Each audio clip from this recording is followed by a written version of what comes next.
Most economical condition பார்த்து முடிச்சாச்சு. இப்போ வந்து அடுத்து என்ன பார்க்க போறோம்னா ஓப்பன் சேனல் ஃப்ளோவில் வந்து பேசிக்காக வந்து சில கொஸ்டின்ஸ் தான் கேட்பாங்க.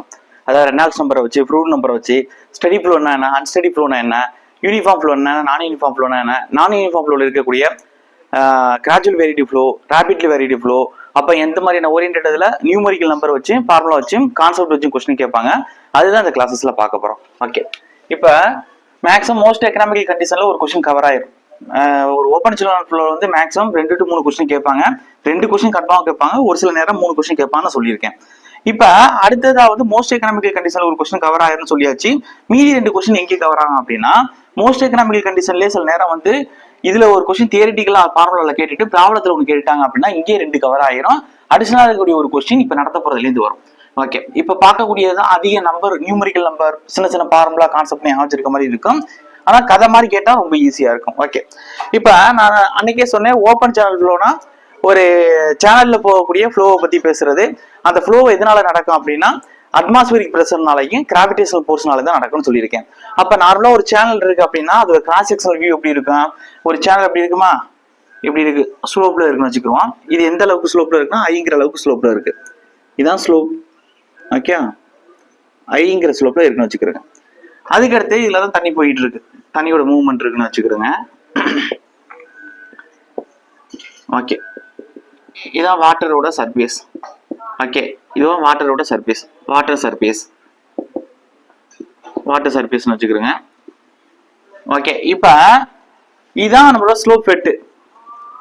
இதான் ஸ்லோப் வெட்டு, இது ஸ்லோப் வெட்டு. இப்ப வந்து போகக்கூடிய டெப்த் வந்து இந்த அளவுக்கு போகுது.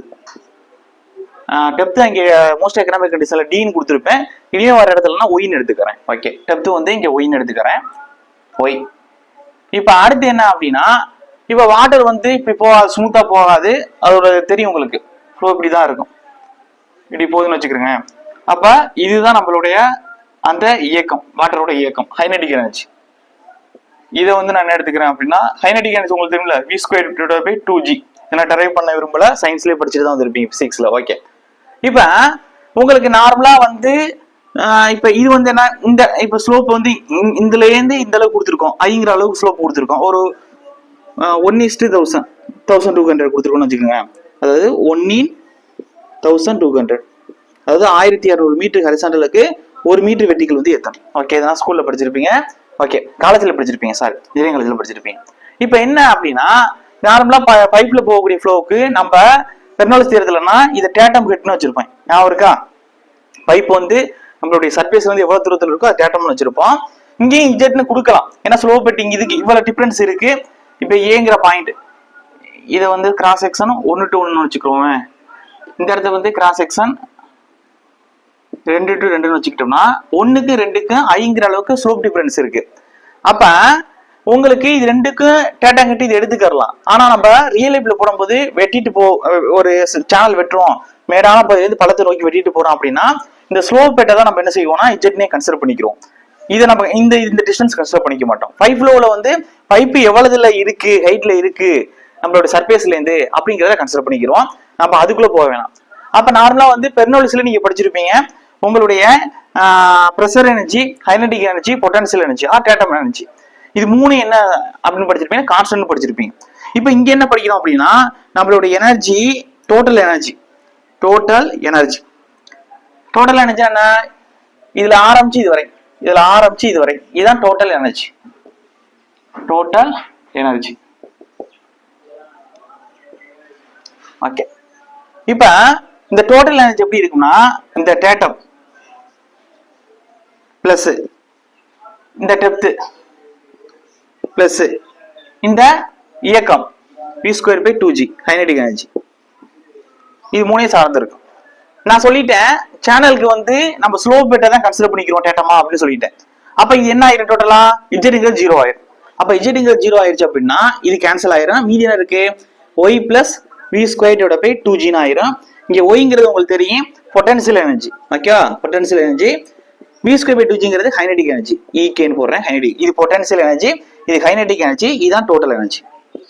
அப்ப இந்த சேனல்ல போகக்கூடிய தண்ணி நல்லா ஞாபகம் வச்சுக்கிறேன்னா இதுக்கு வந்து ஒரு ஸ்பெசிபிக் எனர்ஜி கர்வ் போட்டோம் அப்படின்னா அந்த ஸ்பெசிபிக் எனர்ஜி எப்படி வரும்னா ஒரு ஒரு பேராபோலா மாதிரி இப்படி கவுத்து வச்ச மாதிரி வரும். இப்ப நான் அடுத்து வரையன்னு வச்சுக்கிறேன், இந்த சைடு கொடுக்குறேன்.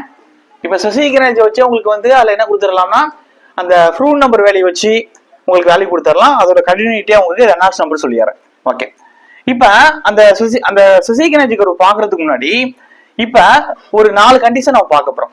அதாவது ஸ்டெடி, அன்ஸ்டெடி, யூனிஃபார்ம், நான் யூனிஃபார்ம். இப்ப தண்ணி இந்த 1வது செக்ஷன்ல இருந்து கிராஸ் பண்ணி 2வது கிராஸ் செக்ஷனுக்கு போகுதுன்னு வச்சுக்கிறேங்க.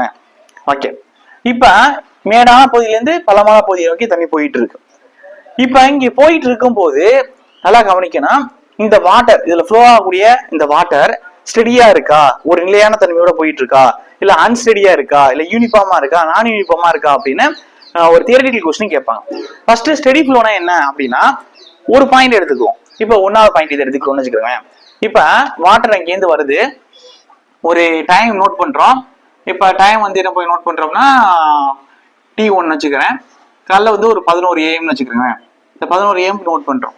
இந்த இடத்துல வெலாசிட்டி எப்படி இருக்கு அப்படின்னா ஒரு 2 மீட்டர்/செகண்ட் அளவுக்கு இருக்கு. டிசார்ஜ் எவ்வளவு இருக்கு அப்படின்னா ஒரு 3.5 மீட்டர்/செகண்ட் அளவுக்கு இருக்கு. டெப்த் வந்து எவ்வளவு இருக்கு அப்படின்னா ஒய் வந்து ஒரு 1.5 மீட்டர் இருக்குன்னு வச்சுக்கிறேங்க. நல்லா யோசிச்சுக்கிறேங்க. எந்த இடத்துல இது கிராஸ் செக்ஷன் எவ்வளவு இருக்கு அப்படின்னா ஏரியா வந்து ஒரு 2 மீட்டர் ஸ்கொயர் இருக்குன்னு வச்சுக்கிறேன். ஓகே, சும்மா தான் நம்பர் கொடுத்துருக்கேன், நியூமரிக்கல் நம்பர். இப்ப அதே வந்து நான் டைம் வந்து ஒரு அரை மணி நேரம் கழிச்சு பாக்குறேன். T2 வந்து ஒரு 11:30 AM போல பாக்குறேன், ஒரு அரை மணி நேரம் டிஃபரன்ஸ்ல பாக்குறேன். எனக்கு வெலாசிட்டி மாறல, அதே தான் இருக்கு. டிசார்ஜும் மாறல, அதே தான் இருக்கு.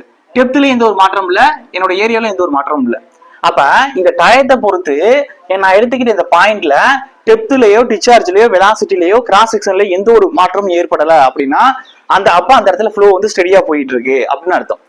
அதே நான் வந்து 11:30க்கு மெஷர்மெண்ட் பண்ண போது எனக்கு இந்த வெலாசிட்டி 11 மணிக்கு 2 மீட்டர்/செகண்ட் போனது இந்த இடத்துல எப்படி போயிட்டு இருக்கு அப்படின்னா எனக்கு ஒரு 1.8 அதாவது 1.8 மீட்டர்/செகண்ட் மாற்றம் ஏற்பட்டு இருக்கு. டிசார்ஜ் எவ்வளவு இருக்குன்னா ஒரு 3 மீட்டர்/செகண்ட். எனக்கு டெப்த் எவ்வளவு போயிருக்குன்னா ஒரு 2 மீட்டர் அளவுக்கு போயிட்டு இருக்கு.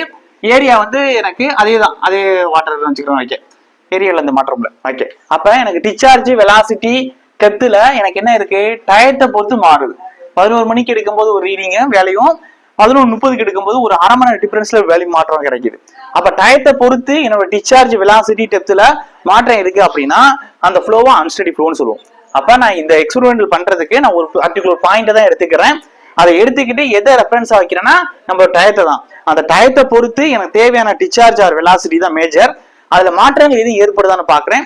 மாற்றம் இல்ல, கான்ஸ்டன்டா இருக்கு அப்படின்னா எனக்கு ஸ்டெடி ஃப்ளோ. அப்படி மாற்றங்கள் இருந்துச்சு அப்படின்னா அது அன்ஸ்டெடி ஃப்ளோ. அப்ப இதுல 2 கான்செப்ட் முடிச்சாச்சு. அதுக்கடுத்து என்னன்னா இந்த 1 to 1 இந்த பாயிண்டையும் இந்த 2 to 2 இந்த பாயிண்டையும் எடுக்கிறேன். இப்ப ஒரு குறிப்பிட்ட ஸ்பேஸ் இதுக்கு இடையில வந்து நானே வந்து என்ன செய்யறேன்னா ஒரு 1 கிலோமீட்டர் டிஸ்டன்ஸ் வச்சுக்கிறேங்க. 1 kilometre distance. இந்த 1 கிலோமீட்டர் ஸ்பேஸ் டிஸ்டன்ஸ்ல நான் பார்க்கும் பொழுது நல்லா கவனிக்கணும், நான் டயத்தை விட்டுட்டேன். இப்ப இங்கே டயத்தை விட்டுட்டேன். இப்போ வந்து இந்த 1 கிலோமீட்டர் டிஸ்டன்ஸ் ஸ்பேஸ் இல்லாட்டி ஸ்பேஸ் இடைவெளி 1 கிலோமீட்டர் டிஸ்டன்ஸ்ல நான் பாக்குறேன். ஃபர்ஸ்ட் ஆரம்ப புள்ளி இந்த இடத்துல பாக்குறேன், 1 to 1 கிராஸ் செக்ஷன்ல பாக்குறேன். அப்ப இந்த 1 to 1 கிராஸ் செக்ஷன்ல அதே வெலாசிட்டி எனக்கு 2 கிடைக்குது, டிசார்ஜ் 3.5 கிடைக்குது, டெப்த் அதே இருக்கு, கிராஸ் செக்ஷன் அதே தான். அப்ப எனக்கு வெலாசிட்டி டிசார்ஜ் டெப்த்ல ஒரு குறிப்பிட்ட கிராஸ் செக்ஷன்ல போயிட்டு இருக்கக்கூடிய ஃப்ளோல எனக்கு 1 to 1 பாயிண்ட்ல கிடைக்கும் போது ஒரு வேல்யூ கிடைக்குது. அதே வேல்யூ தான் அந்த 1 கிலோமீட்டர் ஸ்பேஸ டிராவல் பண்ணதுக்கு அப்புறம் 2 to 2 டிஸ்டன்ஸ்ல எனக்கு கிடைக்குது அப்படின்னா அது யூனிஃபார்ம் ஃப்ளோ. இல்ல எனக்கு ஃபர்ஸ்ட் வந்து எனக்கு இந்த 1 to 1 இந்த பகுதியை வந்து இந்த பாயிண்ட் கிராஸ் பண்ணும்போது இருந்த வெலாசிட்டி டிசார்ஜ் டெப்த்ல அதே வேல்யூ வந்து எனக்கு இந்த 2 to 2 இந்த பாயிண்ட், அதாவது 1 கிலோமீட்டர் டிஸ்டன்ஸா டிராவல் பண்ணி போகும்போது இந்த வாட்டர் இந்த பாயிண்ட் தொடும் போது மாற்றம் இருக்கு, டிசார்ஜ்ல மாற்றம் இருக்கு, வெலாசிட்டில மாற்றம் இருக்கு, டெப்த்ல மாற்றம் இருக்கு அப்படின்னா அது நான் யூனிஃபார்ம் ஃப்ளோ. நல்லா தெரிஞ்சுக்கிறேன்னா ஸ்பேஸை பொறுத்து உங்களுக்கு மாற்றங்கள் ஏற்படுது அப்படின்னா அது நான் யூனிஃபார்ம் ஃப்ளோ கொண்டு வந்துருவோம். அதே டயத்தை பொறுத்து உங்களுக்கு டிசார்ஜ் வெலாசிட்டி டெப்த்ல மாற்றம் ஏற்படுது அப்படின்னா அது அன்ஸ்டெடி ஃப்ளோல கொண்டு வந்துருவோம். உங்களுக்கு டயத்தை பொறுத்து உங்களுக்கு டிசார்ஜ் வெலாசிட்டி டெப்த் எல்லாம் கான்ஸ்டன்டா இருக்குன்னா ஸ்டெடி, அதே ஸ்பேஸை பொறுத்து கான்ஸ்டன்டா இருக்கு அப்படின்னா அது வந்து யூனிஃபார்ம் ஃப்ளோன்னு வரும். இப்போ மொத்தம் 4 கண்டிஷன்ஸ் கொடுத்துருக்கேன் உங்களுக்கு. இதுல எக்ஸ்ட்ரா 2 பாயிண்ட் என்ன அப்படின்னா நம்மளுடைய நான் யூனிஃபார்ம் ஃப்ளோல 2 கண்டிஷன் இருக்கு. அதாவது நான் யூனிஃபார்ம் ஃப்ளோன்னு எழுதிக்கிறேங்க. இந்த நான் யூனிஃபார்ம் ஃப்ளோல ரெண்டு இருக்கு. ஒன்னு அதாவது சிவி அப்படின்னு சொல்லுவாங்க, gradually varied flow. Gradually varied flow. இதுக்கு எக்ஸாம்பிள் வந்து பேக்வாட்டர் கர்வ் சொல்லலாம். பெரிய பெரிய டேம், ரிசர்வேயர், இந்த குளங்கள்லாம் இருக்குமா, குளம் குட்டை, அந்த இடத்துல அணையிலேருந்து பின்னாடி போகல தண்ணி, அதை சொல்லலாம். நான் படம் வரைஞ்சு காமிக்கிறேன். பேக்வாட்டர் கர்வ்.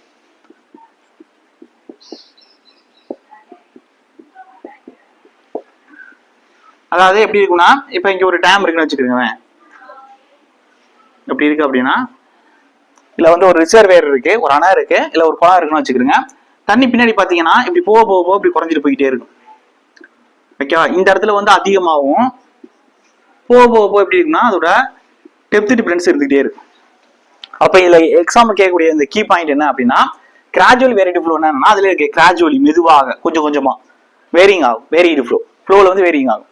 ஒரு லாங் லென்த்துக்கு, இதான் கீவேர்டு, ஒரு லாங் லென்த்துக்கு, ஒரு லாங் டிஸ்டன்ஸுக்கு ஃப்ளோவோட லென்த்து, ஒரு லாங் லென்த்துக்கு உங்களுக்கு அதுல ஃப்ளோ ஆகக்கூடிய ஃப்ளோ கொஞ்சம் கொஞ்சமா வேரி ஆகிட்டே இருக்கு. இப்ப இந்த இடத்துல ஒரு டெப்த் இருக்கும், வெலாசிட்டி எல்லாத்துலயும் மாற்றம் இருக்கும். இந்த இடத்துல ஒண்ணு இருக்கும், இங்க பார்த்தாவே தெரியும், இந்த படத்தை பார்த்தாவே தெரியும். ஒரு லாங் லென்த்துக்கு கொஞ்சம் கொஞ்சமாக கிராஜுவலா கிராஜுவலா வேரி ஆகக்கூடிய ஃப்ளோ தான் கிராஜுவல் வேரிடு ஃப்ளோன்னு சொல்லுவோம். இதுக்கு one of the best example backwater curve. இது வந்து பேக்வாட்டர் கர்வ்னா ஒன்றும் பெருசுனா இல்லை. இப்போ வந்து ஏதாச்சும் ஒரு இடத்துல அணை கட்டி தண்ணியை பின்னாடி தேய்க்கிறீங்க அப்படின்னா அந்த பின்னாடி இருக்கக்கூடிய இந்த இந்த இப்படி ஒரு கர்வேச்சர் மாதிரி போயிட்டு இருக்குல்ல, இது எல்லாமே பேக்வாட்டர் கர்வ்னு சொல்லுவாங்க. அவ்வளவுதான். அதுக்கு அடுத்து என்னன்னா ரெண்டாவது, அதாவது ஆர்விஎஃப்னு சொல்லுவாங்க, ரேபிட்லி வேரிடு ஃப்ளோ. ஆர்விஎஃப், ரேபிட்லி வேரிடு ஃப்ளோ. தெரியுங்க, ரேபிட்லி வேரிடு ஃப்ளோ. இதுக்கு என்ன one of the best example அப்படின்னா ஹைட்ராலிக் ஜம்ப். இப்ப வந்து ஒரு டேம்ல இருந்து தண்ணி திறந்து விடுறோம், அது கீழே வந்து அடிச்சுட்டு மேலே ஏறுற மாதிரி ஒரு தவணை மாதிரி கீழே கட்டியிருப்பாங்க. அப்ப தண்ணியோட ஃப்ளோ கீழே மோதிட்டு மேலே எழுதுல, அந்த ஹைட்ராலிக் ஜம்ப். அதாவது ஹைட்ராலிக் வாட்டர் ஜம்ப்னா குதிக்கிறது, அந்த வாட்டர் அந்த இடத்துல குதிக்கக்கூடிய நிகழ்வை பத்தி பேசுறது தான் இந்த ரேபிட்லி வேரிடு ஃப்ளோ. அதுலயே இருக்கு ரேபிட்லி, அதாவது சடனா திடீர்னு ஹை வெலாசிட்டில வாட்டர் வந்து அந்த இடத்துல வந்து என்ன செய்யணும், வேரிங் ஆகுறது, டிஸ்சார்ஜ்ல வேரிங் ஆகுது, டெப்த்ல வேரிங் ஆகுறது. அப்ப ஒரு குறிப்பிட்ட லென்த்துக்குள்ள, இங்க லாங் லென்த்னு சொன்னேன், இங்க வந்து என்னன்னா ஒரு குறிப்பிட்ட ஷார்ட் லென்த்துக்குள்ள, ஒரு பர்டிகுலர் லென்த்துக்குள்ள ஒரு அதிகப்படியான மாற்றத்தை ஏற்படுத்தக்கூடியது ஃப்ளோல, அதான் என்ன சொல்லுவாங்க ரேபிட்லி வேரிடு ஃப்ளோ. வேணா அது கூட சின்ன படத்தை கூட போட்டுக்கிறேன். இப்ப தண்ணியை திறந்து விடுறீங்க, இப்ப வச்சுக்கிறேன், இங்கேயும் தண்ணி வந்து திறந்து விடுறீங்க, இந்த வாட்டர் இந்த இடத்துல பட்டு ஒரு சுழல் மாதிரி கிரியேட் ஆகி அப்படியே ஜம்ப் பண்ணி இப்படி போகும், கேனால்ல அப்படி போக முயற்சி பண்ணும்.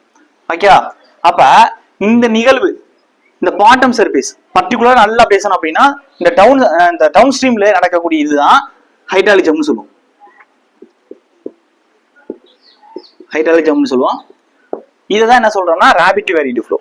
அப்ப இந்த இடத்துல நடக்கக்கூடிய லென்த் எப்படி இருக்கு, ஒரு ஷார்ட் லென்த். அங்கே மாதிரி லாங் லென்த்ல ஒரு பர்டிகுலர் ஸ்மால் லென்த்துக்குள்ள நடக்கக்கூடிய ஃப்ளோல நடக்கக்கூடிய சேஞ்சஸ் பத்தி பேசுறது அப்படின்னா ரேபிட்லி வேரிடு ஃப்ளோ. அப்ப இங்க கிராஜுவலி வேரிடு ஃப்ளோ, இங்கேயும் வேரிங் நடக்குது ஃப்ளோல. அதாவது அப்ப வெலாசிட்டில வேரிங் இருக்கும், டிஸ்சார்ஜ்ல வேரிங் இருக்கும், டெப்த்ல வேரிங் இருக்கும். அப்ப இங்கேயும் உங்களுக்கு வேரிங் நடக்குது. அப்ப போகக்கூடிய ஃப்ளோல இங்கேயும் டிஸ்டன்ஸை பத்தி லாங் லென்த், இங்கேயும் டிஸ்டன்ஸ் தான் ஆனா ஸ்மால் லென்த். அப்ப ஸ்பேஸ் ஆர் டிஸ்டன்ஸை பத்தி பேசினாவே அது என்ன ஃப்ளோன்னு சொன்னேன், யூனிஃபார்ம் ஃப்ளோ அல்லது நான் யூனிஃபார்ம் ஃப்ளோ. அதுல வேரிங் ஆகுது. அப்ப இது எந்த கண்டிஷனுக்குள்ள வரும், நான் யூனிஃபார்ம் ஃப்ளோக்குள்ள வரும். அப்ப ஸ்டடி முடிச்சாச்சு, அன்ஸ்டடி ஃப்ளோ முடிச்சாச்சு, யூனிஃபார்ம் ஃப்ளோ முடிச்சாச்சு, நான் யூனிஃபார்ம் ஃப்ளோ முடிச்சாச்சு, நான் யூனிஃபார்ம் ஃப்ளோ வந்து கிராஜுவல் வேரிடு ஃப்ளோ முடிச்சாச்சு, ரேபிட்லி வேரிடு ஃப்ளோ முடிச்சாச்சு. ஓகே, இதுல ரேபிட் வேரிடு ஃப்ளோ வந்து ஹைட்ராலிக் ஜம்ப்ல நிறைய ஃபார்முலாஸ் ஈக்குவேஷன்ஸ் தான் இருக்கு. அடுத்து நான் ப்ராப்ளம் நடத்தும்போது அதுல நான் உங்களுக்கு கொடுக்குறேன், இதுல இருந்து நீங்க இன்க்ளூட் பண்ணிக்க வேண்டியதில்லை. இப்ப அடுத்து என்ன பார்க்க போறோம் அப்படின்னா இது ஒரு தொடர்ச்சி தான். நான் என்ன சொன்னேன், specific energy equal to potential energy plus kinetic energy. அதுக்கான ஃபார்முலா y + v² / 2g சொன்னா இதுக்கான கிராப் தான் பார்க்க போறோம். ஓகே, இப்ப இதுக்கான கிராப் எப்படி பார்க்க போறோம் அப்படின்னா டெப்த்துக்கும் ஸ்பெசிபிக் எனர்ஜியும் வச்சு பார்க்க போறோம். அதை வச்சு பார்க்கும் பொழுது ஒரு ரெக்டாங்குலர் ஸ்பெசிபிக் எனர்ஜி எப்படி இருக்கும், கிரிட்டிக்கல் டெப்த் எப்படி இருக்கும், கிரிட்டிக்கல் வெலாசிட்டி எப்படி இருக்கும் அப்படின்னு பார்க்க போறோம். அதுக்கடுத்து உங்களுக்கு மேக்ஸிமம் ரெக்டாங்குலர் தான் அதிகம் கேட்கிறாங்க, இதுதான் ட்ரெபிசைடல், ட்ரையாங்குலர், அதுக்கடுத்து சர்க்குலர். இதுல எக்ஸாம் பாயிண்ட் ஆஃப் ஏதாவது கேட்க பாசிபிலிட்டி இருக்கு, இன்டர்வியூ அண்ட் நான் இன்டர்வியூ போஸ்டிங்க்கு அப்படின்னு நான் சொல்றேன். நீங்க ஜேடியூ லெவல்ல இருக்கீங்க அப்படின்னா உங்களுக்கு மேக்ஸிமம் கொஸ்டின்ஸ் வந்து ரெக்டாங்குலர் சேனல்ல தான் ஒரு கிரிட்டிக்கல் வெலாசிட்டி, ஸ்பெசிபிக் எனர்ஜி, அதாவது இ மினிமம் ஸ்பெசிபிக் எனர்ஜி, அதான் கேட்பாங்க. இப்ப கிராப் வரைஞ்சிக்கிறோம். எதுக்கு வரைய போறோம் அப்படின்னா டெப்த்துக்கும் உங்களுக்கு ஸ்பெசிபிக் எனர்ஜிக்கு தான் வரைய போறோம். இப்ப ஹரிசாண்டல் எது கொடுக்க போறேன் அப்படின்னா உங்களுக்கு ஸ்பெசிபிக் எனர்ஜி கொடுக்க போறேன் இ, அதாவது ஸ்பெசிபிக் எனர்ஜி.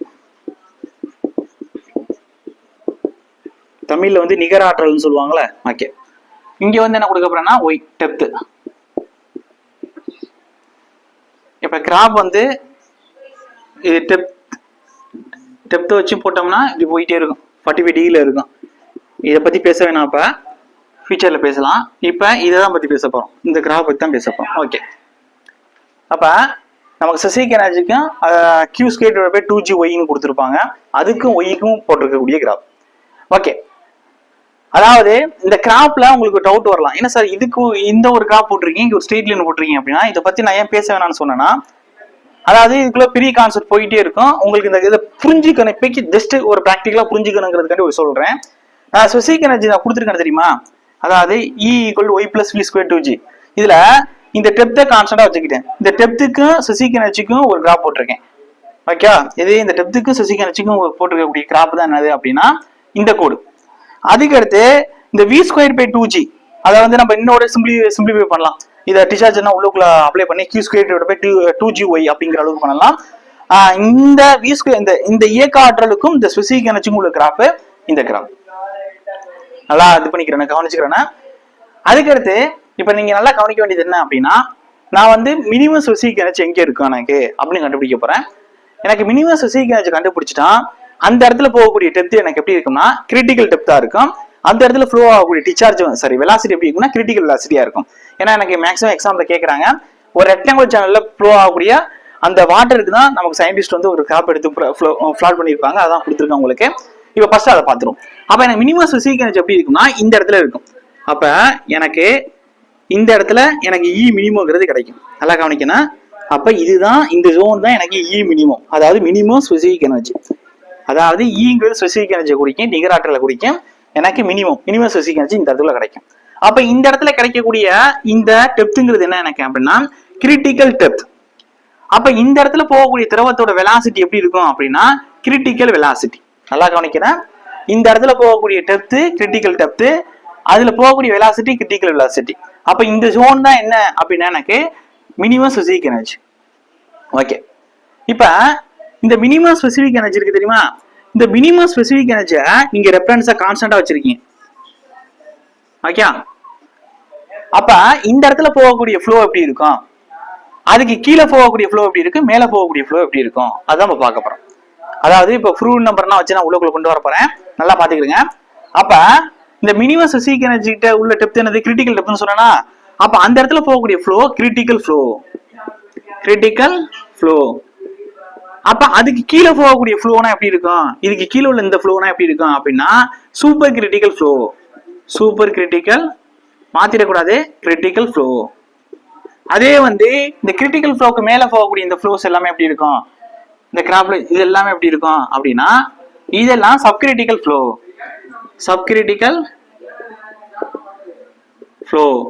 இந்த அளவுக்கு இருக்கும். இப்ப இந்த கிரிட்டிக்கல் ஃப்ளோல ஃப்ரூட் நம்பர் எப்படி இருக்கும் அப்படின்னா ஃபர்ஸ்ட் ஃப்ரூட் நம்பருக்கான ஃபார்முலா என்ன அப்படின்னா ஃப்ரூட் நம்பர் F சஃபிக்ஸ்ல R கொடுப்போம். அதாவது ஃப்ரூட் நம்பர்னு வந்தாவே கிராவிடேஷனல் ஃபோர்ஸ் உள்ளுக்குள்ள வந்துரும். ஈக்குவல் டு B வகுத்தல் square root of G into D. இந்த D டயாமீட்டரை குறிக்காது, ஏன்னா சர்க்குலர் செக்ஷனை எடுக்கலன்னா இது வந்து நம்மளோட இதை குறிக்கும், ஹைட்ராலிக் மீன் டெப்த்தை குறிக்கும். நான் உங்களுக்கு மோஸ்ட் எக்கனாமிக் கண்டிஷன்ல நடத்திருப்பேன். அப்ப ஹைட்ராலிக் மீன் டெப்த்துக்கான ஃபார்முலா என்ன, D ஈக்குவல் டு ஏரியா வகுத்தல் டாப் வித், இதான் அதுக்கான ஃபார்முலா. அப்ப இந்த ஃப்ரூட் நம்பர் எதை குறிக்குன்னா மீட்டோட போய் square root of G into D. இந்த Gங்கிறது ஆக்சிலரேஷன் டியூ டு கிராவிட்டி, அதோட value 9.81 metre per second square, இது எல்லாரும் தெரியும். இப்ப இந்த ஃப்ரூட் நம்பர் இந்த கிரிட்டிக்கல் ஃப்ளோக்கு எப்படி இருக்குன்னா very important, Froude number equal to 1 இருக்கும். அதே ஃப்ரூட் நம்பர் நம்மளுடைய சூப்பர் கிரிட்டிக்கலுக்கு எப்படி இருக்கும் அப்படின்னா, அதாவது இதுக்கு ஈக்குவல் டு 1, நம்மளுடைய சூப்பர் கிரிட்டிக்கலுக்கு கிரேட்டர் தென் 1 இருக்கும். அதே நம்மளுடைய சப் கிரிட்டிக்கல் ஃப்ளோக்கு எப்படி இருக்கும் அப்படின்னா உங்களுக்கு லெஸ் தென் 1 இருக்கும். அதாவது ஃப்ரூட் நம்பர் லெஸ் தென் 1 இருக்கும். நல்லா யோசிச்சுக்கிறேன்னா இப்ப இதுல வேற எப்படி கொஸ்டின்ஸ் கேட்பாங்க அப்படின்னா உங்களுக்கு கிரிட்டிக்கல் ஃப்ளோக்கு ஒரே நேம் தான், சூப்பர் கிரிட்டிக்கல் ஃப்ளோக்கு வேற நேம்ல கொடுத்து கேட்பாங்க, சப் கிரிட்டிக்கல் ஃப்ளோக்கு வேற நேம்ல கொடுத்து கேட்பாங்க. இது முன்னாடி எக்ஸாம்ல கேட்டிருக்காங்க. சூப்பர் கிரிட்டிக்கல் ஃப்ளோ வேற எப்படி சொல்லலாம் அப்படின்னா, இந்த சூப்பர் கிரிட்டிக்கல் ஃப்ளோவை வேற எப்படி சொல்லலாம் அப்படின்னா, உங்களுக்கு ஷூட்டிங் ஃப்ளோன்னு சொல்லலாம், இல்லாட்டி அதாவது டொரன்சியல் ஃப்ளோன்னு சொல்லலாம், இல்ல ஷூட்டிங் ஃப்ளோன்னு சொல்லலாம். டொரன்சியல் ஃப்ளோ வேற எப்படி கொடுக்கலாம் அப்படின்னா ஷூட்டிங் ஃப்ளோ. அதே வந்து உங்களுக்கு சப்கிரிட்டிக்கல் ஃப்ளோ எப்படி கொடுக்கலாம் அப்படின்னா, அதாவது சப்கிரிட்டிக்கல் ஃப்ளோக்கு 2 நேம் இருக்கு. அதாவது இன்னொன்னா ட்ரங்கிள் ஃப்ளோன்னு கொடுக்கலாம். எழுதிருவா, ட்ரங்கிள் ஃப்ளோன்னு கொடுக்கலாம். ஓகே, அப்ப அதுக்கு 2 நேம், இதுக்கு 3 நேம் கொடுத்துருக்கேன். ஃப்ளூ நம்பருக்கு நான் பரலாம் கொடுத்துட்டேன். இப்ப அடுத்து இப்ப நார்மலா போகக்கூடிய டெப்த் ஒய், ஒய்சிங்கிறது கிரிட்டிக்கல் டெப்த். இந்த ஒய்சி நார்மல் டெப்த்தையும் கிரிட்டிக்கல் டெப்த்தையும் உங்களுக்கு கம்பேர் பண்ணி கேட்பாங்க. நம்மளுடைய நார்மல் டெப்த் கிரிட்டிக்கல் டெப்த்தோட அதிகமா இருக்கு அப்படின்னா அது சப்கிரிட்டிக்கல் ஃப்ளோ. வச்சுக்கிறேங்க, subcritical flow. உங்களுக்கே தெரியும்ல, ஒய்சி இவ்வளவுதான் இருக்கு, ஒய் இதுல இருந்து இதுவரையும் இருக்கு. அப்ப இந்த ஒய்சியோட இந்த டிஸ்டன்ஸ் அதிகமா இருக்கு அப்படின்னா இந்த ஜோனுக்குள்ள என்ன இருக்கு, மேல சப்கிரிட்டிக்கல் ஃப்ளோ இல்ல ட்ரங்கிள் ஃப்ளோ இருக்கு. அதே உங்களுக்கு இந்த ஒய்யை விட ஒய்சி அதிகமா இருக்கு, அதாவது நார்மல் டெப்த்தோட உங்களுக்கு கிரிட்டிக்கல் டெப்த் அதிகமா இருக்கு. நல்லா கவனிங்க, இந்த நார்மல் டெப்த் உள்ளக்குள்ள வந்துருச்சு, கிரிட்டிக்கல் டெப்த் இதுக்குள்ள இருக்கு அப்படின்னா இதுக்குள்ள இருக்கக்கூடிய கீழ உள்ள பகுதி என்ன, சூப்பர் கிரிட்டிக்கல் ஃப்ளோ. அதுக்கு இன்னொரு நேம் என்ன சொன்னேன், டொரன்சியல் ஃப்ளோ, ஷூட்டிங் ஃப்ளோ அப்படின்னு கொடுத்துருக்கேன். அப்ப இது சூப்பர் கிரிட்டிக்கல் ஃப்ளோ. எக்ஸாம்ல கேட்டிருக்காங்க கிரிட்டிக்கல் ஃப்ளோ ஏஐ ஓரியன்டா கேட்டிருக்காங்க, ஒரு டைம் டிஆர்பி ஓரியன்டா கேட்டிருக்காங்க. இப்ப இந்த கான்செப்ட் எல்லாம் முடிச்சாச்சு. அடுத்து ரெனால்ட்ஸ் நம்பருக்குள்ள நம்ம பார்க்கணும். இப்ப ரெனால்ட்ஸ் நம்பருக்கு என்ன பார்க்க போறோம் அப்படின்னா, நல்லா ஞாபகம் வச்சுக்கிறீங்க. ஃபர்ஸ்ட் ரெனால்ட்ஸ் நம்பருக்கான 5 ஃப்ளோல ஒரு ஃபார்முலா கொடுத்துருப்போம், பிளேட்ல ஒரு ஃபார்முலா கொடுத்துருப்போம், சேனல்ல ஒரு ஃபார்முலா. பிளேட்டுக்கும் 5க்கும் ஒண்ணுதான், 2க்கும் என்ன வித்தியாசம் அப்படிங்கறத 2 ஃபார்முலா எழுதி காமிக்கிறேன் பாருங்க. அப்படி இப்ப ரெனால்ட்ஸ் நம்பர் வந்து RE அப்படின்னு மென்ஷன் பண்ணுவோம். ஓகே, ரெனால்ட்ஸ் நம்பர் R சஃபிக்ஸ்ல E, ரோ B D வகுத்தல் மியூ. ஓகே, இது ஒண்ணு. அதே Reynolds number rho B L வகுத்தல் மியூ. இப்ப எந்த இடத்துல இந்த D மென்ஷன் பண்றோமோ அந்த இடத்துல டயாமீட்டர் பத்தி பேசுறோம்னு அர்த்தம். அப்ப ஒரு பைப்புக்குள்ள பத்தி பேசுறது பிரஷர்ல போகக்கூடிய ஃப்ளோ, பைப் ஃப்ளோ. அதே வந்து கிராவிடேஷனல் ஃபோர்ஸ்னால பார்சல்ல தண்ணி போயிட்டு இருக்கு ஒரு பைப்புக்குள்ள அப்படின்னா, அதாவது பெரிய பெரிய சீவர் பைப்புக்குள்ள கான்டியூட்ஸ்னு சொல்லுவாங்க, அதுக்குள்ள போயிட்டு இருக்குன்னா அதை வந்து என்ன சொல்லுவோம், ஓப்பன் சேனல் சொல்லுவோம். அப்ப ஓப்பன் சேனல்லே பெரிய பெரிய சர்க்குலர் சேனலுக்குள்ள பார்சியலா தண்ணி போயிட்டு இருக்கு அப்படின்னா டயாமீட்டர் எடுத்துக்குவோம். அதுக்கு அடுத்து ஒரு பிளேட்டுக்குள்ள தண்ணி போயிட்டு இருக்கு அப்படின்னா அந்த இடத்துல டயாமீட்டர் இருக்க டிஸ்டன்ஸ் எடுத்துக்கிறோம். நார்மல் சேனல், ரிவர் ஸ்ட்ரீம் இந்த மாதிரி இடத்துல தண்ணி ஓடிட்டு இருந்தாலுமே டயாமீட்டர் இருக்காது, டிஸ்டன்ஸ் தான் எடுத்துக்கிறோம். அப்ப இது 5 ஃப்ளோவுக்கும் வரும், ஓப்பன் சேனலுக்கும் வரும். இது வந்து எப்படி இருக்குன்னா பிளேட்டுங்க வரும், ஓப்பன் சேனலுக்கும் வரும். அப்ப நீங்க எடுத்திருக்கக்கூடிய சேனலோட டைப்புக்கு தகுந்த மாதிரி அது சர்க்குலர் சேனலா இருந்துச்சுன்னா இந்த ஃபார்முலா யூஸ் பண்ணுங்க, இல்ல ஒரு ஸ்ட்ரீமோ இல்ல வாய்க்காலோ அப்படி இருந்துச்சுன்னா டிஸ்டன்ஸ் வச்சு வந்துச்சுன்னா இந்த ஃபார்முலா யூஸ் பண்ணுங்க. இதுல ரோங்கிறது என்ன அப்படின்னா ஃப்ளோ ஆகக்கூடிய வாட்டரோட டென்சிட்டியை குறிக்கும், பிங்கிறது அதுல ஃப்ளோ ஆகக்கூடிய திரவத்தோட திசைவேகம் அதாவது வெலாசிட்டியை குறிக்கும், டிங்கிறது டயாமீட்டர் இல்ல எல்லுங்கிறது டிஸ்டன்ஸை குறிக்கும், மியூங்கிறது என்ன அப்படின்னா ஹைனமெட்டிக் விஸ்காசிட்டியை குறிக்கும். ஓகே, இப்ப இந்த ரெனால்ட்ஸ் நம்பர் ஒரு ஓப்பன் சேனல்ல லெஸ் தென் 500 இருக்கு, எக்ஸாம்ல ரிப்பீட்டடா கேட்கக்கூடிய கொஸ்டின் அப்படின்னா அது எப்படி சொல்லுவாங்க அப்படின்னா லாமினார் ஃப்ளோ அப்படின்னு சொல்லுவாங்க. லாமினார் ஃப்ளோ, சீரான ஓட்டம், லாமினார் ஃப்ளோ. அதே வந்து இந்த ரெனால்ட்ஸ் நம்பர் நல்லா கவனிக்கணும், 500ல இருந்து ஆரம்பிச்சு, ஓகே, 500ல இருந்து ஆரம்பிச்சு உங்களுக்கு 2000க்குள்ள இருக்கு அப்படின்னா அது டிரான்சிஷனல் ஃப்ளோ அப்படின்னு சொல்லுவாங்க. டிரான்சிஷனல் ஃப்ளோன்னு சொல்லுவாங்க. ஓகே, இது எப்படி இருக்குன்னா சீரான ஓட்டமும் போயிட்டு இருக்கும், ஒரு சில இடத்துல சீரற்ற ஓட்டங்களும் போயிட்டு இருக்கும். ஓகே, அதுக்கடுத்து இந்த ரெனால்ட்ஸ் நம்பர் ரிப்பீட்டட் கொஸ்டின் 2000க்கு மேல இருக்கு, 2000 சேர்க்கல 2000க்கு மேல இருக்கு அப்படின்னா அது எதுல வரும் உங்களுக்கு அப்படின்னா டர்புலன்ட் ஃப்ளோ, சீரற்ற ஓட்டம், turbulent flow. Very very very important. இந்த ஓரியண்டா ஒரு கொஸ்டின் இருக்கு, கண்டிப்பாக நியூமரிக்கல் நம்பர்ல ஒரு கொஸ்டின் கேட்கறாங்கன்னா இந்த ஃப்ரூட் நம்பர் ஃபார்முலா வச்சு ஃப்ரூட் நம்பர் ஈக்குவல் டு 1 என்ன, லெஸ் தென் 1 என்ன, கிரேட்டர் தென் 1 என்ன, ரெனால்ட்ஸ் நம்பர் 500க்குள்ள இருந்தா என்ன, 500 டு 2000க்குள்ள இருந்தா என்ன, 2000க்கு மேல இருந்தா என்ன அப்படின்னு கேட்பாங்க. 5 ஃப்ளோல வரப்போது 2000, 2000 டு 4000, 4000க்கு மேலன்னு சொல்லுவோம். அதே வந்து இங்க வரும்பொழுது உங்களுக்கு 500, 500 டு 2000, 2000 வச்சுதான் பேசணும், இதுல குழப்பம் இருக்க கூடாது. இப்ப அடுத்து இந்த இடத்துல சொன்ன தெரியுமா இந்த கிரிட்டிக்கல் டெப்த். இந்த கிரிட்டிக்கல் டெப்த்துக்கு ஃபார்முலா பாக்குறதுக்கு முன்னாடி இப்ப நார்மலா வந்து ஒரு சேனல்ல ஃப்ளோ ஆகுது வாட்டர் அப்படின்னா அது எந்த திசை வேகத்துல போகும் அப்படின்னா அதுக்கான ஃபார்முலா என்ன அப்படின்னா V ஈக்குவல் டு தண்ணி எப்படி ஒரு இதுல வந்து ஃப்ளோ ஆகும் கிராவிடேஷனல் ஃபோர்ஸ், அப்ப ஆக்சிலரேஷன் டியூ டு கிராவிட்டி ஜின்னு சொல்லுவோம். அதுக்கு அடுத்து அது எப்படி இருக்கும் ஒரு குறிப்பிட்ட டெப்த்ல போகும், அப்ப அது ஒய். அதுக்கு அடுத்து தண்ணி ஃப்ளோ ஆகிறதுக்கான வேற காரணங்கள் என்ன, அதாவது தண்ணி ஒரு வாட்டர் வந்து ஒரு சேனல்ல ஃப்ளோ ஆகுதுன்னா கிராவிடேஷனல் ஃபோர்ஸ்னால இங்க இருந்து இங்க போகுது. அதுக்கு அடுத்து என்ன இருக்கு அதோட டெப்த். அதுக்கு அடுத்து அது சர்க்குலர் சேனலா இருக்கு அப்படின்னா அதுக்கு ஒரு டயமீட்டர் கொடுத்துருப்போமா, அப்ப அதோட டயமீட்டர். ஓகே, அப்ப இது வந்து ஒரு திரவத்துல போகக்கூடிய வெலாசிட்டியை பத்தி பேசுறது. அதுக்கடுத்து வந்து இங்க கிரிட்டிக்கல் வெலாசிட்டியை பத்தி பேச போறீங்கன்னா இங்க கிரிட்டிக்கல் வெலாசிட்டி போட்டுக்கிறேங்க, இங்க டெப்த் வந்து கிரிட்டிக்கல் வந்து போட்டுக்கிறேங்க, அவ்வளவுதான். அதுக்கடுத்து வந்து நீங்க வந்து ஸ்பெசிபிக் எனர்ஜி வந்து ஒரு ரெக்டாங்கிள் சேனல்ல மினிமம் மினிமம் எப்படி இருக்கும் அப்படின்னா இது வந்து அதிகமா கொஸ்டின்ஸ் கேட்கறதுல ஒரு சில நேரம் கேட்கறாங்க, ஒரு சில கேட்கறதுக்கு ரெக்டாங்குலருக்கு கேட்கறாங்க. அதுக்கடுத்து வந்து உங்களுக்கு வந்து எதுல கேட்கறாங்கன்னா ட்ரையாங்குலர்ல உடனே கேட்டிருக்காங்க. ஏஐ மாதிரியான எக்ஸாமுக்கு சர்க்குலருக்கும் நம்மளுடைய ட்ரெபிசைடுக்கும் கொடுக்குறேன், லைட்டா பாத்துக்கிறேன். இப்ப மினிமம்ங்கிறது எப்படி இருக்கும் அப்படின்னா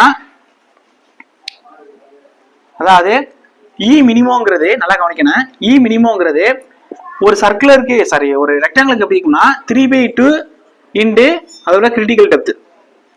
அதே வந்து ஒரு ட்ரையாங்குலர் எக்ஸாம் பாயிண்ட்ல ஃபர்ஸ்ட் முடிச்சிடறேன். மினிமம் எப்படி இருக்கும்னா 1.25 இன்டு ஒய்சி, இது எக்ஸாம் பாயிண்ட் ஆஃப் வியூ.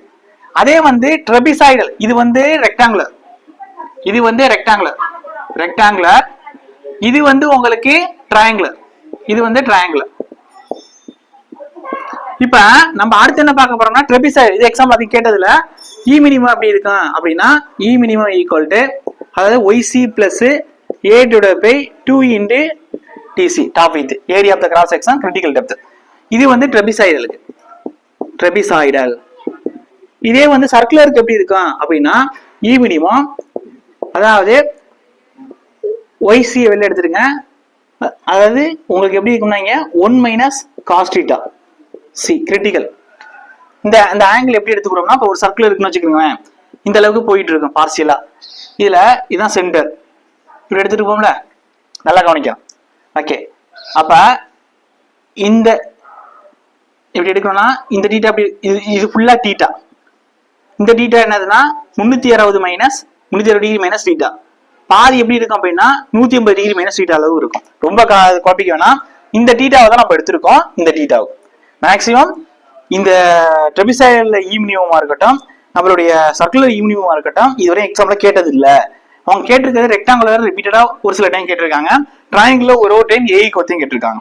அதுக்கடுத்து நீங்க இன்னொரு பார்த்துருப்பீங்க, மினிமத்துக்கு ஒரு ஃபார்முலா, கிரிட்டிக்கல் வெலாசிட்டிக்கு ஒரு ஃபார்முலா கொடுத்துருப்பாங்க. அதாவது என்ன ஃபார்முலா கொடுத்துருப்பாங்க அப்படின்னா லைட்டா பாத்துக்கிடுங்க. ப்ராப்ளம் வரும்போது இதுல விட்ட ஒரு சில கான்செப்ட்னா இருக்கும். இப்போ உங்களுக்கு வந்து ஹைட்டால் ஜம்புக்கான ஃபார்முலா நான் கொடுக்கல இந்த இடத்துல, ஓகேவா? அதனால நான் இங்க பின்னாடி வரும்போது ஃபியூச்சர்ல சொல்றேன். அதாவது Q² G ஹோல் பவர் 1/3. இந்த ஃபார்முலா நீங்க அடிக்கிற ஆப்ஷன்ல பார்த்திருப்பீங்க. இந்த ஃபார்முலா ஒரு ரெக்டாங்கிள் சேனல்ல வரும். ரெக்டாங்கிள் சேனல்ல எங்க வரும் அப்படின்னா கிரிட்டிக்கல் வெலாசிட்டியை பத்தி மென்ஷன் பண்ணும்போது இங்க வரும், ஓகேவா? அதுக்கு அடுத்து உங்களுக்கு வேற என்ன ஃபார்முலா அப்படின்னா உங்களுக்கு ட்ரெபிசைட்ல வரும், சர்க்குலர்ல வரும், அதெல்லாம் தேவையில்லை. நேற்றே உங்களுக்கு கொடுத்துட்டேன். சர்க்குலருக்குன்னா area கண்டுபிடிக்கிறதுக்கான formula D²/8 2θ in minus cos θ அப்படின்னு கொடுத்துட்டேன். sin θ sin 2θ அப்படின்னு கொடுத்துட்டேன். அது நம்ம தேவையில்லை. இந்த ஒரு ஃபார்முலா பாத்துக்கிறீங்க, Q²G ஹோல் பவர் 1/3. இங்க Qங்கிறது அந்த ஒரு யூனிட் வித்துல இருக்க நடக்கக்கூடிய டிசார்ஜ், அந்த வித் Bங்கிறது 1 மீட்டர் இருக்கும், ஒரு யூனிட் வித்துல நடக்கக்கூடிய டிசார்ஜ் பத்தி பேசுறது. Gங்கிறது acceleration due to gravity 9.81 metre per second ஸ்கொயர்னு குறிப்பாங்க. இது வந்து ஒரு சில டைம் எக்ஸாம்ல क्वेश्चंस கேக்குறாங்க. வேற என்ன அப்படின்னா மேக்ஸிமம் ஓபன் சேனல்ல இருக்கக்கூடிய பேசிக்கா விடுபட்ட டாபிக்கை நான் கவர் பண்ணிட்டேன்னு நினைக்கிறேன். இன்னைக்கு நடத்தினதுல இருந்து கண்டிப்பா ஒரு क्वेश्चन, மோஸ்ட் எக்கனாமிக்கல் கண்டிஷன்ல இருந்து ஒரு क्वेश्चन, 2 क्वेश्चन கன்ஃபார்ம். இதுல இருந்து ஒரு क्वेश्चन அடிஷனலா கேக்குறாங்கன்னா இன்னைக்கு நடத்தினதுல ஏதாச்சும் ஒரு ப்ராப்ளத்தை கொடுத்து ரெனால்ட்ஸ் நம்பரோ இல்ல ஃப்ரூட் நம்பரோ இதுல பாசிபிலிட்டி கம்மி, இல்ல மோஸ்ட் எக்கனாமிக்கல் கண்டிஷன்ல ஒரு ஃபார்முலா கொடுத்து அதுல டேட்டாஸ்லாம் கொடுத்து உங்களுக்கு ஃபார்முலா அப்ளை பண்ணிட்டு நீங்க சால்வ் பண்ற மாதிரி ஒரு ப்ராப்ளம் கேட்பாங்க. அப்படி கேட்டாங்கன்னா 3 क्वेश्चन போகும். இதுல விடுபட்டு இருக்கக்கூடிய கான்செப்ட் என்னன்னா ஃப்ரூட் நம்பரோட வேல்யூ வச்சு சொல்லலாம், சில ஒரு டேபிளேஷன் சொல்லலாம். அதுக்கடுத்து ஹைட்ராலஜி ஜம்பை வச்சு உங்களுக்கு ஒரு ஃபார்முலா வந்து நடத்தலாம். பேக்வர்டுக்கு ஒரு ஃபார்முலா கொடுக்கலாம், ஹைட்ராலஜி ஜம்புக்கு ஒரு ஃபார்முலா கொடுக்கலாம். இதெல்லாம் ஏஐ லெவலுக்கு இருக்கும். உங்களுக்கு அடுத்து ப்ராப்ளம் நடத்துறேன் உங்களுக்கு அப்படின்னா அதுல வந்து இந்த ஓபன் சேனல் ஃப்ளோல விடுபட்டது எல்லாத்தையும் கவர் பண்றேன். இப்போக்கி இந்த 3 பார்ட் வந்து பார்ட் 1 பார்ட் 2 பார்ட் 3 3 வீடியோ வந்து அப்லோட் பண்ணியிருக்கோம். இது 3 பார்த்தாவே நீங்க போதும், கண்டிப்பாக 3 கொஸ்டின் அட்டன் பண்ணிடலாம். ப்ராப்ளம் வந்து சால்வ் பண்ணி பார்க்கணுங்கிற அவசியம் இல்லை. ஃபார்முலா தெரியுது, ஒவ்வொன்றுக்கும் என்ன அர்த்தங்கிறது தெரியுது. இப்போ வந்து வீணா வெலாசிட்டி, ஜீனா ஆக்சிஸ் டியூ டு கிராவிட்டி, அதுக்கான வேல்யூ 9.81 மீட்டர்/செகண்ட் ஸ்கொயர். டீனா உங்களுக்கு ஹைட்ராலிக் மீன் டெப்த் குறிக்குது, ஹைட்ராலிக் மீன் டெப்த்துக்கான ஃபார்முலா வந்து area divided by top width குறிக்கும். அப்படின்னு இந்த மாதிரி விஷயங்கள் தெரியுது அப்படின்னா அங்கே கொடுத்துருக்கக்கூடிய வேல்யூவை அழகா உள்ளுக்குள்ள சப்ஸ்டிட் பண்ணி சால்வ் பண்ணிட்டு ஆப்ஷன் டிக் பண்ணிட்டு போயிட்டே இருக்கலாம். திரும்பவும் சொல்றேன், டிசம்பர் 27 வந்து அடுத்த பேட்ச் போட்டிருக்கோம். யார் யார் ஜாயின் பண்ணணுமோ அதுல வந்து ஜாயின் பண்ணிக்கலாம். தேங்க்யூ.